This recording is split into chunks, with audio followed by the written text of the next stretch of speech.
Mayor Luis San Marcos, presidente de la ANSIE, Federación Peruana de Abogados, y docente universitario, por el cual espero lo reciban con un fuerte aplauso. Muchas gracias. Doctor, ¿quiere usted el uso de la palabra?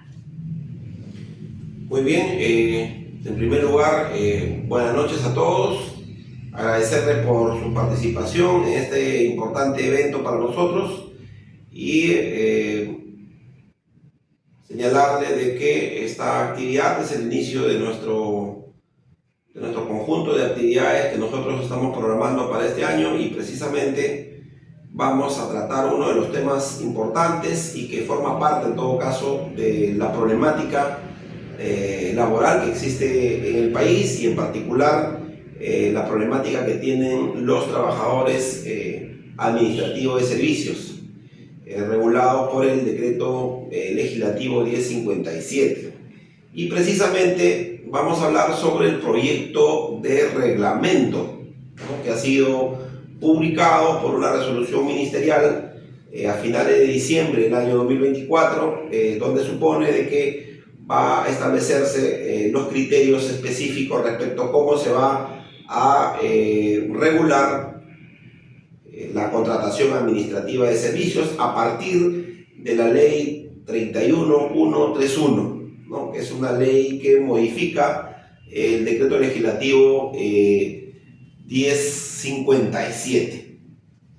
Muy bien, entonces para entender esta nueva reglamentación del contrato administrativo de servicios, necesitamos analizar o tomar en consideración sus antecedentes, cómo se va a regular el decreto legislativo de 57. Muy bien, para tomar en consideración estos aspectos tenemos que remitirnos a lo que ocurrió en la década del 90. Ustedes saben que en la década del 90 va a haber un proceso de cambio de la política, no solo laboral, sino del modelo económico, político y social en el país, y como parte de ese cambio se va a llevar a cabo una política de ceses colectivos, y que finalmente esta política de ceses colectivos tiene que ver fundamentalmente con el desarrollo de un conjunto de despidos a los trabajadores del sector público, y estos espacios que van a ser dejados por los trabajadores cesados. El gobierno de esa época va a implementar lo que se conoce como los contratos de servicios no personales. Y los contratos de servicios no personales, en el fondo, en realidad eran contratos de locación de servicio regulados por el Código Civil. Estos contratos eran aplicados de forma irregular en el Estado, no establecía una relación laboral, sino más bien era una relación civil, y esta relación civil finalmente vulneraba un conjunto de derechos por cuanto los trabajadores cumplían estos elementos que va a configurar la relación laboral, como es una jornada de trabajo, como es una remuneración permanente, periódica, estaban sujetos a una subordinación y dependencia. Entonces, por lo tanto, en los hechos reales existía una relación laboral, pero desde el punto de vista formal se le regulaba o se le contrataba a través de estos famosos contratos de servicios no personales, que en realidad eran contratos de locación de servicios.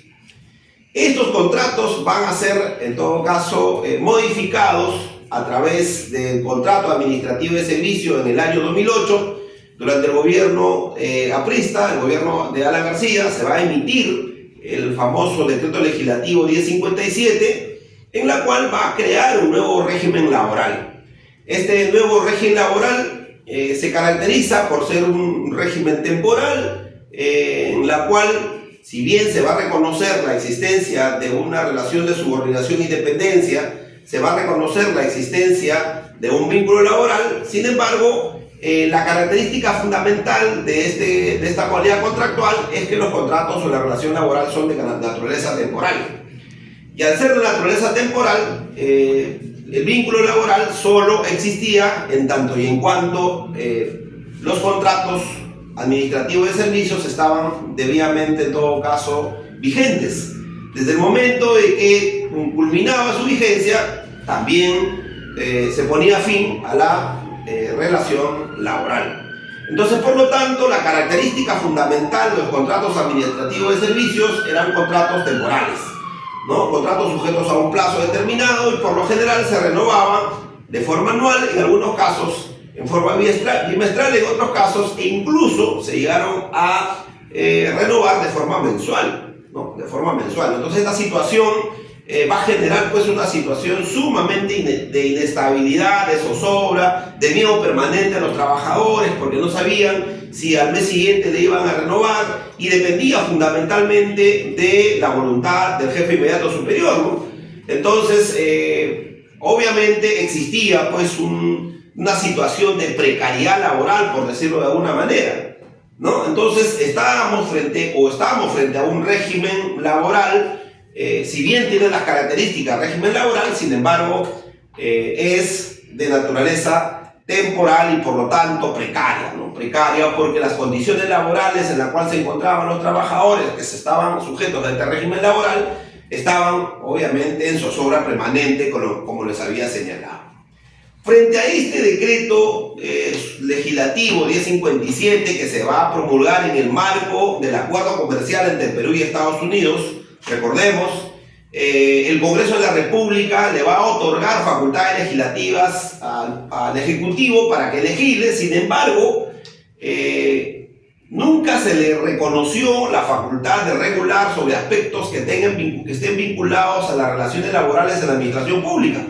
Lo que quiere decir que el Ejecutivo, al emitir el decreto legislativo 1057 en el año 2008, o sea, se hizo al margen de la ley. Por eso que el Tribunal Constitucional se equivoca en sus sentencias al señalar de que este contrato gozaba de constitucionalidad, puesto que resolvía supuestamente los problemas en los cuales se encontraban los trabajadores NSP y por lo tanto le declara constitucional. Muy a pesar de que este decreto legislativo incurría en una vulneración a tres principios fundamentales, ¿no? Por un lado, el principio de progresividad, por otro lado, el principio de legalidad y el principio de seguridad jurídica. ¿Y por qué el principio de progresividad? Porque hasta ese momento, estamos hablando de 2008, ya existía un conjunto de regímenes laborales o de normas que regulaban las relaciones laborales en el sector público. Y estas normas, como por ejemplo el decreto legislativo 257, ya reconocía un conjunto de derechos en favor de los trabajadores y que no habían sido recogidos por el decreto legislativo 1057. En consecuencia, estábamos frente a una vulneración al principio de progresividad, por cuanto este principio establece de que el legislador debe tomar en consideración los derechos, los principios que ya se encuentran regulados, y en este caso ya estaban regulados finalmente los derechos, como por ejemplo los derechos individuales, los derechos colectivos, ya estaban regulados, y lamentablemente el legislador de la época no toma en consideración estos derechos y por lo tanto se vulnera el derecho de progresividad. Se vulnera el derecho de legalidad por cuanto, como he señalado, si bien el Ejecutivo emite una norma como consecuencia de la autorización otorgada por el Parlamento, sin embargo, si usted revisa la ley autoritativa de esa época, en ningún extremo se señala de que debía regularse sobre aspectos vinculados a los recursos humanos o a las relaciones laborales. Entonces, es evidente de que el Poder Ejecutivo de esa época regula aspectos que no le habían permitido. Entonces, por lo tanto, vulnera el principio de legalidad, vulnera el principio de seguridad jurídica, pero también vulnera el principio de primacía constitucional, por cuanto la Constitución establece que en el caso del ejercicio de la función legislativa delegada tiene que hacerse en los límites establecidos por el titular de la función legislativa, y en este caso el titular de la función legislativa, ¿quién era? El Congreso de la República. Y el Congreso de la República estableció límites para ejercer la función legislativa en el caso del acuerdo comercial entre Perú y Estados Unidos. Sin embargo, el Ejecutivo reguló aspectos pues no contemplados y por lo tanto, por lo menos en mi punto de vista, eso lo he señalado en varias oportunidades, el decreto legislativo 1057 era inconstitucional en su forma y también inconstitucional en el fondo. Por lo tanto, el Tribunal Constitucional en el año 2010 debió declarar la inconstitucionalidad del decreto legislativo 1057 y por lo tanto debió expulsarlo del sistema jurídico, del ordenamiento jurídico, por cuanto, como he señalado, vulneraba principios fundamentales. Eso no ocurrió. Es más, algunos magistrados posteriormente, que dejaron de ser magistrados, quienes opinaron en esa oportunidad o resolvieron esa oportunidad, señalaron de que se equivocaron en la toma de decisiones respecto a la sentencia del decreto legislativo 1057. Entonces, la primera conclusión que podríamos llegar es que el decreto legislativo 1057 es inconstitucional de origen, ¿correcto? Por su forma y por el fondo. Sin embargo, se le dio constitucionalidad, lo que evidencia que el Tribunal Constitucional en su oportunidad se equivocó.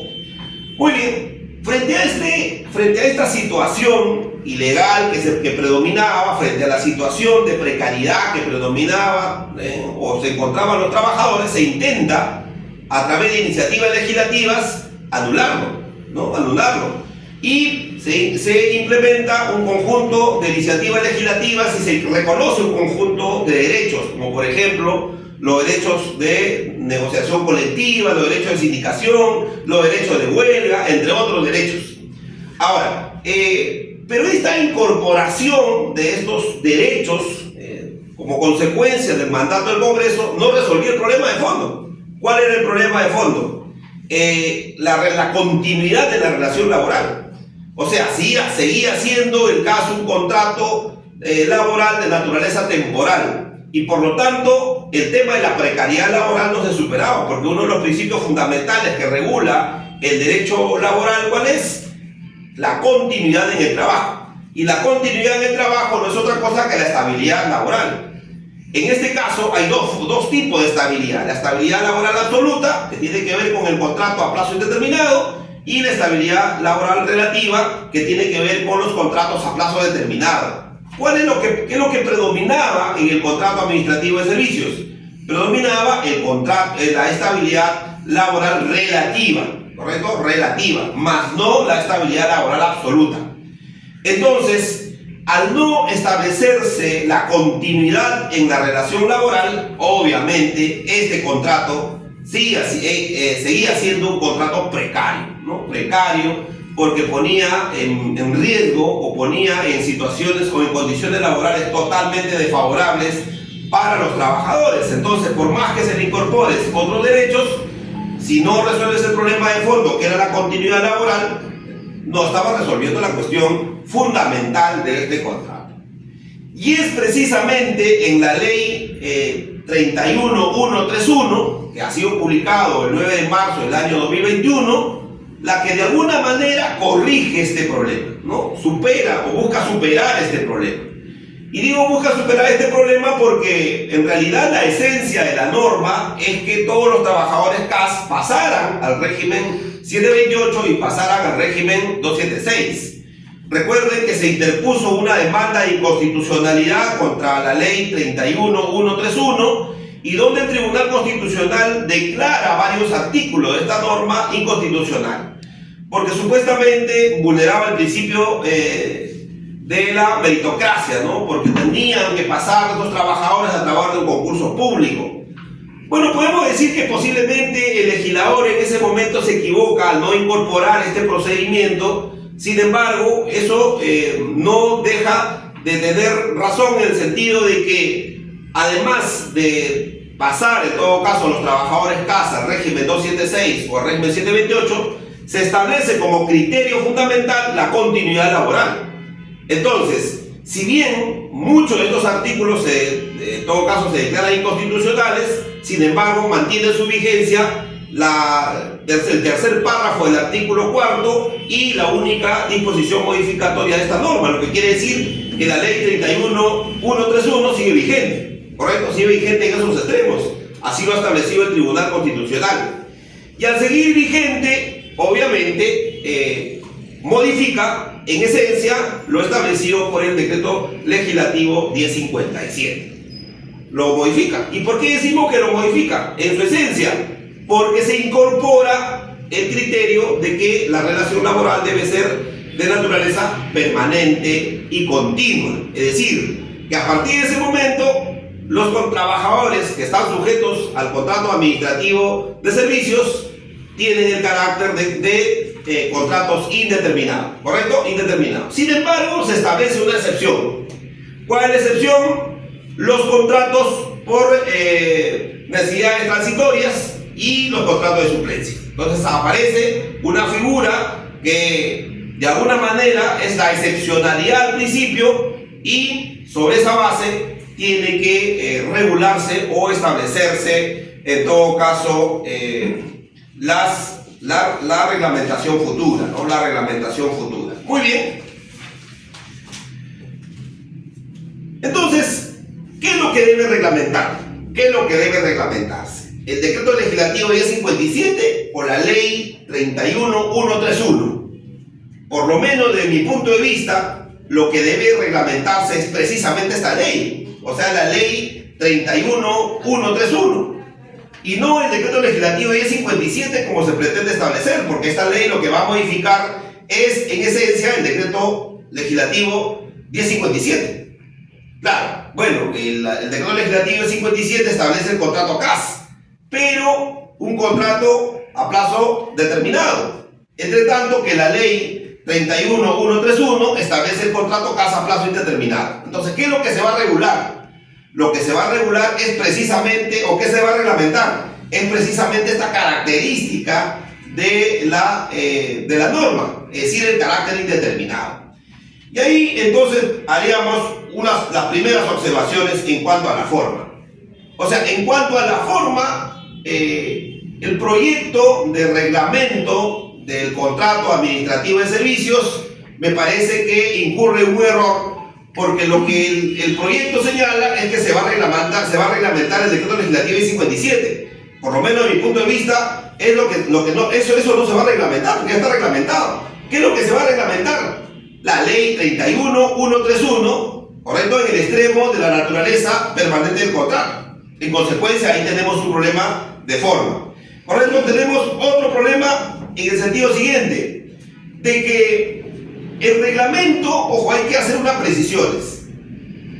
El reglamento de una ley no es una ley, sino el reglamento es el que desarrolla los conceptos, las instituciones establecidas en la ley. Lo que quiere decir que la reglamentación de la ley está sujeto a un límite, ¿no? Tiene que desarrollarse en el proceso de encuadramiento de la ley. No puede salirse de ese esquema o de esos límites establecidos legalmente. Y en este caso, me parece que el proyecto planteado hasta el momento es un proyecto que supera los límites de la ley. Lo que quiere decir es que busca regular aspectos que la propia ley no lo prevé. Por ejemplo, el tema de los contratos los contratos de excepcionalidad o por necesidades transitorias. Cuando habla el contrato por necesidades transitorias, por ejemplo, ya el contrato por necesidades transitorias, el proyecto de reglamento lo que busca es hacer una clasificación de estos contratos. No hace una clasificación de los contratos. Es decir, hace una comparación a los contratos sujetos a modalidad establecidos en el decreto legislativo 728. Sin embargo, en el decreto legislativo 728, en cuanto se refiere a los contratos sujetos a modalidad, la norma establece requisitos, establece condiciones. Y uno de los requisitos fundamentales para la implementación de un contrato sujeto a modalidad, obviamente, es la causa objetiva, es decir, lo que motiva la implementación de esta modalidad contractual. Y en ninguno de los tipos de contratos presentados en el proyecto de reglamento se establece la causa objetiva. No se establece la causa objetiva. Entonces, al no establecerse la causa objetiva, al no establecerse cuáles son los requisitos para la implementación de estas modalidades contractuales, obviamente nosotros estamos frente, en todo caso, a una decisión ilegal, a una propuesta ilegal, a una postura ilegal por parte de la autoridad administrativa, y al estar frente a una ilegalidad implementada por la autoridad administrativa, obviamente el proyecto es nulo. El proyecto vulnera el principio de legalidad, vulnera el principio de seguridad jurídica, vulnera el principio de privacidad constitucional, vulnera el principio, obviamente, de coherencia y jerarquía normativa. ¿Y por qué decimos esto? Porque obviamente el reglamento incorpora aspectos, figuras, desarrolla, en todo caso, conceptos jurídicos que no están establecidos en la ley. Y al no estar establecidos en la ley, obviamente, no podría reglamentarlos. No podía reglamentarlos, por principio, no podía reglamentarlos. ¿Quién es el que podría desarrollar o quién es la autoridad competente para desarrollar la clasificación de estos contratos por necesidades transitorias o los contratos de suplencia? ¿Quién es la autoridad competente para regular o para incorporar los requisitos de implementación de esta modalidad contractual? Es el Congreso de la República. O sea, la única manera de poder establecer la causa objetiva o los requisitos de la aplicación de esta modalidad contractual es la autoridad legislativa. Y en este caso, la autoridad legislativa es el Parlamento. Entonces, la única manera de poder desarrollar estos conceptos es a través de otra ley, ¿no? Es a través de una iniciativa legislativa o a través de una norma aprobada por el Parlamento de la República que establezca cuáles son los requisitos, cuál es la causa objetiva que motivan o cuál es la regulación específica de esta modalidad contractual para poder reglamentarla. Entonces, por lo tanto, no podría reglamentarse figuras jurídicas que la norma no lo prevé. ¿Y por qué digo esto? Porque la ley 31131 en ninguna parte regula las características del contrato por necesidades transitorias o el contrato de suplencia. No lo regula. Simplemente lo nombra, o sea, lo señala. Dice que existen contratos por necesidades transitorias de suplencia. No establece las características, no establece la causa objetiva, no establece el procedimiento, no establece en qué casos y en qué circunstancias se aplicaría esta modalidad contractual. Entonces, por lo tanto, la pregunta es, ¿la autoridad administrativa podría desarrollar estos aspectos? La respuesta es no. ¿Por qué? Porque si lo desarrollaría como lo está haciendo este proyecto, obviamente estaría asumiendo funciones legislativas. Y la autoridad administrativa no tiene funciones o no se le reconoce constitucionalmente funciones legislativas. Entonces, por lo tanto, estaría prohibido de regular estos aspectos al cual nosotros estamos señalando. Pero a pesar de eso lo han hecho. O sea, a pesar de eso, o en todo caso nos quieren convencer de que sí es posible que la autoridad administrativa pueda desarrollar los aspectos. Nosotros decimos que no. La Constitución señala, ¿qué dice la Constitución? Que la reglamentación de la ley solo puede hacerse en tanto y en cuanto dentro del marco de lo establecido por la propia norma. No puede reglamentarse o no puede incorporarse aspectos que la norma jurídica, la norma o la ley que es objeto de reglamentación, correcto, no lo prevé. Y en este caso, sigo insistiendo, en qué parte, en qué extremo la ley 31131 ha señalado las características de los contratos de necesidades transitorias o suplencia. Simplemente lo ha señalado como un concepto, ¿no? Como un concepto general, ¿no? Ambiguo, pero no lo ha desarrollado. Entonces, ¿a quién le corresponde desarrollarlo? ¿A la autoridad administrativa? Mi respuesta es no. Es a la autoridad legislativa, y en este caso la única posibilidad de desarrollar estas figuras es a través de otra iniciativa legislativa que desarrolle estos aspectos no contemplados por esta ley 31131. Entonces la autoridad administrativa no podía regular. Entonces ahí tenemos uno de los aspectos nocivos, ¿no?, de este proyecto de reglamento. Pero lo más grave también es que no solo ha incorporado modalidades contractuales a través de la figura de contratos por necesidad transitorias o de suplencia, sino que tampoco ha regulado en qué casos estaría, en todo caso, prohibido la aplicación de estas modalidades contractuales. Vamos a imaginarlo en un supuesto que la autoridad administrativa pueda desarrollar estas figuras, ¿no? Vamos a suponer en el supuesto negado.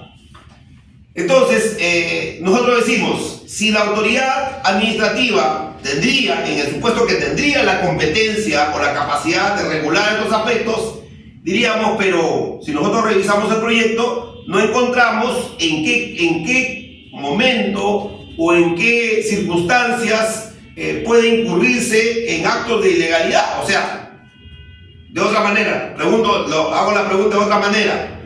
¿En qué momento el empleador puede incurrir en una ilegalidad a aplicar esos contratos? O sea, ¿qué ocurre si el empleador hace un abuso de la utilización de estos contratos? No está regulado. Y esa figura de abuso y esa figura de utilización indebida de estas modalidades contractuales, por lo menos en el régimen laboral privado, se conoce como desnaturalización de contrato. Entonces, ¿cuándo estamos frente a una desnaturalización de contrato? Y en este caso, obviamente, hay elementos, hay condiciones que pueden determinar la desnaturalización de los contratos por necesidad transitoria. A ver, lo planteo de otra manera. Por principio, ¿qué es lo que predomina en toda relación laboral? Por principio, la continuidad laboral, ¿correcto? Por principio, ¿qué es lo que siempre tiene que aplicarse en el contrato administrativo de servicios? Un contrato a plazo indeterminado, porque los trabajadores tienen derecho a la continuidad laboral, tienen derecho a la estabilidad laboral, porque obviamente el trabajo constituye uno de los aspectos más importantes del desarrollo de las personas y el trabajo permite el desarrollo de las sociedades, ¿correcto? Entonces, por lo tanto, la continuidad laboral constituye un derecho fundamental. Si ese es el principio, entonces, ¿cuál es la excepcionalidad? La excepcionalidad es el plazo determinado. Es el contrato sujeto a plazo, el contrato sujeto a modalidad, el contrato a plazo determinado. Esa es la excepción. ¿Qué quiere decir? Que estos contratos solo pueden aplicarse en situaciones específicas, ¿no? En situaciones específicas. Y para aplicar este contrato en situaciones específicas, tiene que demostrarse la situación específica, ¿correcto? Muy bien. ¿Qué pasa si no hay la situación específica? ¿Qué pasa si no está aprobada la situación específica? ¿Qué pasa cuando el empleador, por ejemplo, busca encubrir la verdadera situación y aplica un contrato que no corresponde? Esa figura se llama desnaturalización de contrato. Entonces, ¿cuándo estamos frente a una figura de desnaturalización de contrato? Cuando se aplica de forma indebida un contrato excepcional como si fuera un contrato bajo el criterio de la regla general, ¿no? Es decir, no cumple las condiciones, no cumple la causa objetiva, no cumple en todo caso los requisitos establecidos por la norma y el empleador, ¿qué hace? A pesar de no cumplir, lo aplica. Entonces, esa figura se conoce como desnaturalización de contrato. Y por lo tanto, este proyecto no contempla en qué casos, en qué circunstancias o bajo qué situaciones se incurriría en desnaturalización de contrato, que puede ser por simulación, que puede ser por fraude, que puede ser, por ejemplo, un trabajador que tiene, por ejemplo, un contrato a plazo determinado por un año, pero trabaja un año y un día, por ejemplo, ¿no? En el caso de los contratos de suplencia, por ejemplo, ¿qué sucede cuando el titular del puesto ya superó el plazo de la suplencia y el trabajador suplente sigue trabajando? ¿Qué ocurre? No lo regula. Lo que hemos escuchado en algún momento cuando hemos tenido las reuniones con las autoridades competentes decía, bueno, pero si el contrato de suplencia, el trabajador sigue trabajando a pesar de que el titular del puesto no viene y él sigue trabajando, no, simplemente tendría que someterse a un concurso público, que quiere decir que obviamente sigue siendo un contrato a plazo fijo, a pesar de haber superado el plazo de suplencia. Entonces, eso implica un criterio equivocado. ¿Y por qué decimos un criterio equivocado? Porque ya el régimen el decreto legislativo 728 ya ha establecido la figura de la denaturalización. O sea, la figura de la denaturalización de los contratos ya está regulado. Y al estar regulado, ¿qué tiene que hacer la autoridad legislativa? ¿Qué tiene que hacer la autoridad administrativa? Tomar en consideración esta regulación, tomar en consideración este criterio e incorporarlo, ¿correcto?, a esta norma administrativa que está regulándose, y eso es lo que no ha ocurrido. Y al no incorporarse la figura de la naturalización, ¿qué se vulnera? El principio de progresividad. O sea, estamos frente, en el supuesto de que la autoridad administrativa pueda regular, ¿correcto?, estas figuras jurídicas, cual nosotros hemos señalado, en el supuesto negado, porque ha dicho que no puede, ¿correcto?, pero tampoco ha actuado debidamente. ¿Y por qué decimos que no ha actuado debidamente? Porque no ha respetado el principio de progresividad. ¿Y por qué digo que no ha respetado el principio de progresividad? Porque debió regular la figura de la desnaturalización contractual, cosa que no lo hizo.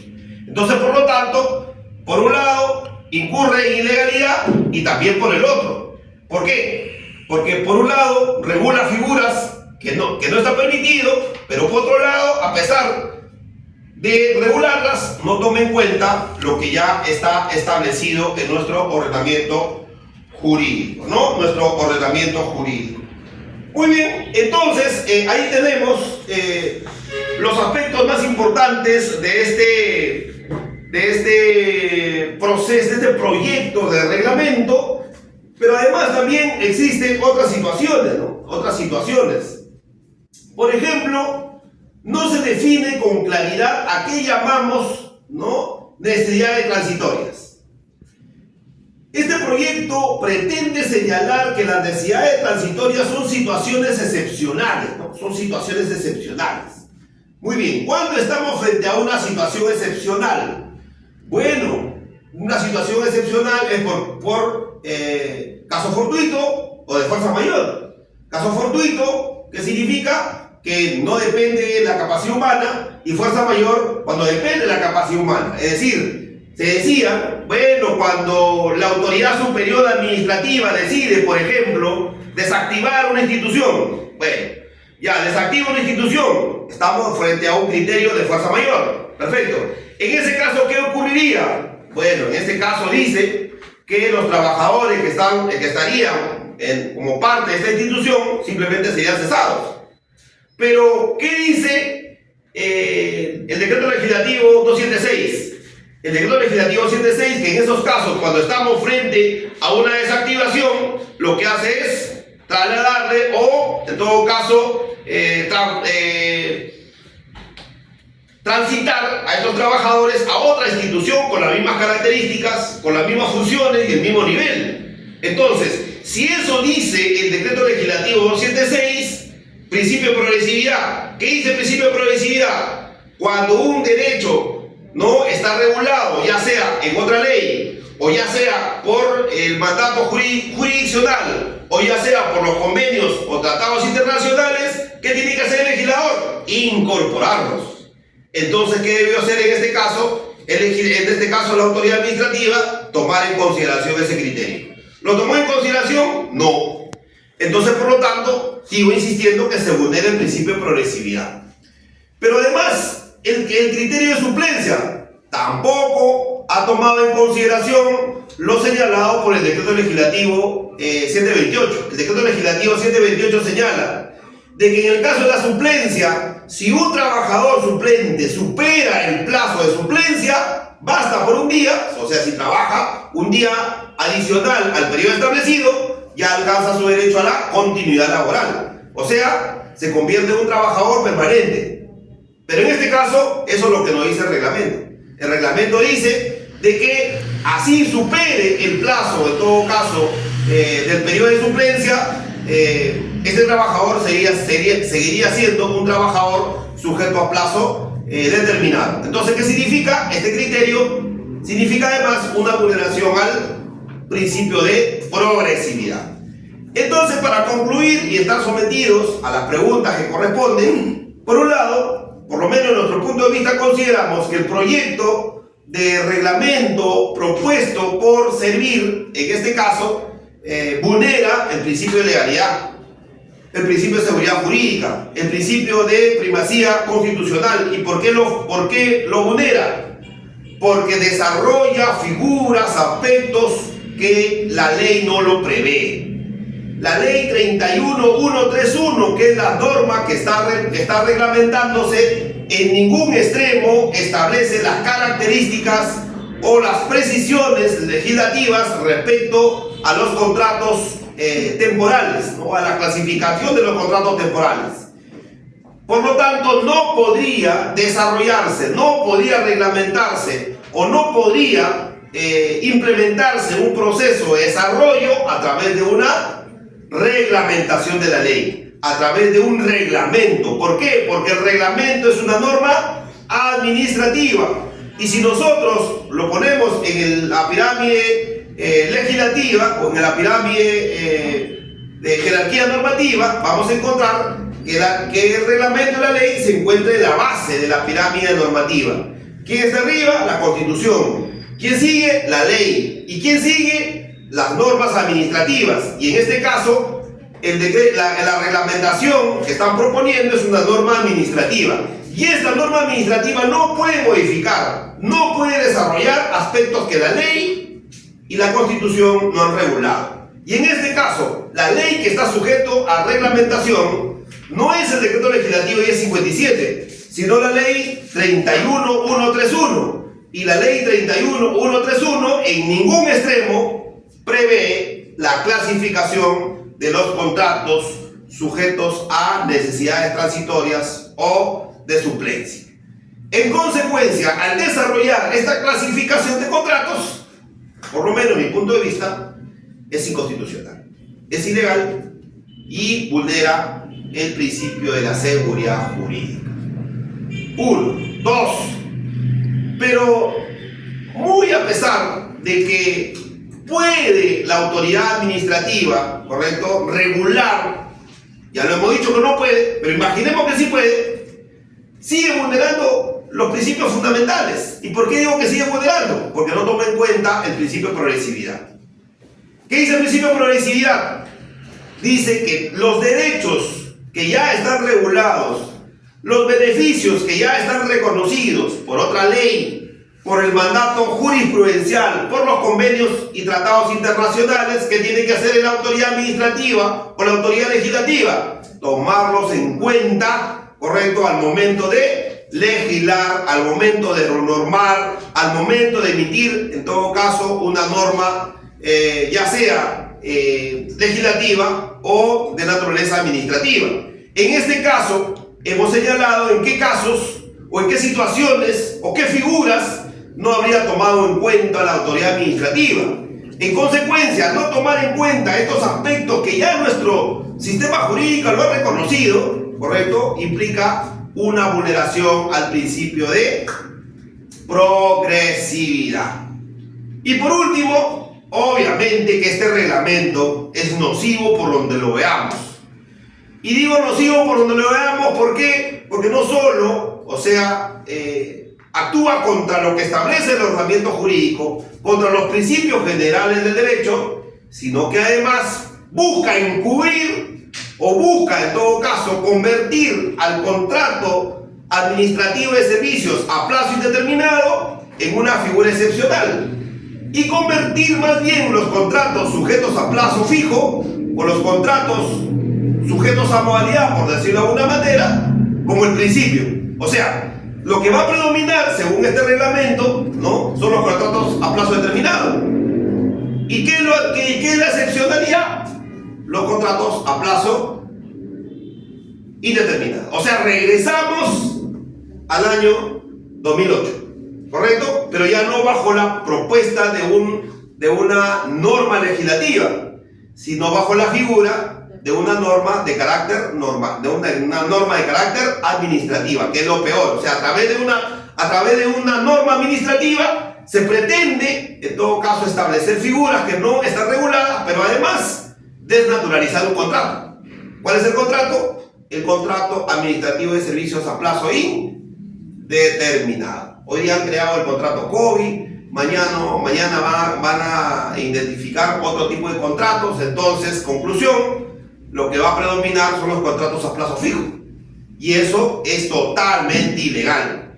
Y no solo ilegal, sino que además mantendría la precariedad laboral de los trabajadores. Entonces, ¿qué quiere decir? Con eso concluyo que este reglamento, por donde lo veamos, es nocivo. Y por lo tanto, creo que no corresponde su publicación, y de una eventualidad que lo publiquen, así hagan las modificaciones, lo que correspondería es interponer las acciones judiciales, y en este caso correspondería una acción popular.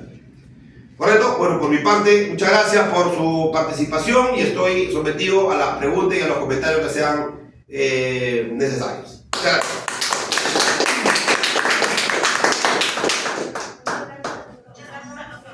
Muy bien, ¿preguntas?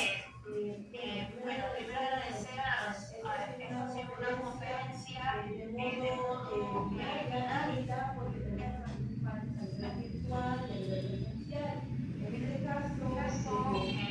para nuestro público virtual que se encuentra en la sala MIT. ¿Quieren hacer algún tipo de pregunta? Por favor, levanten la mano para darle luz a la palabra. ¿Quieren hacer alguna pregunta en la sala MIT?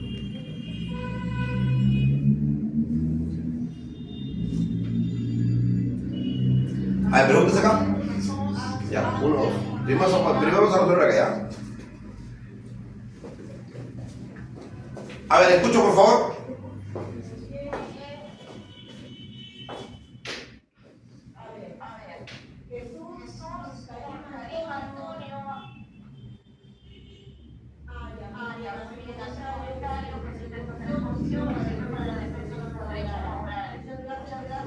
¿Alguna pregunta por parte de la sala MIT?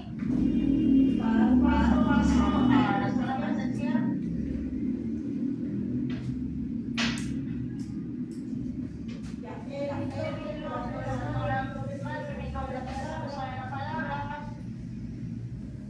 Muy buenas noches con todos y gracias por la respuesta del doctor a que está exponiendo este tema del reglamento. Mi pregunta es, ¿qué va a pasar si este reglamento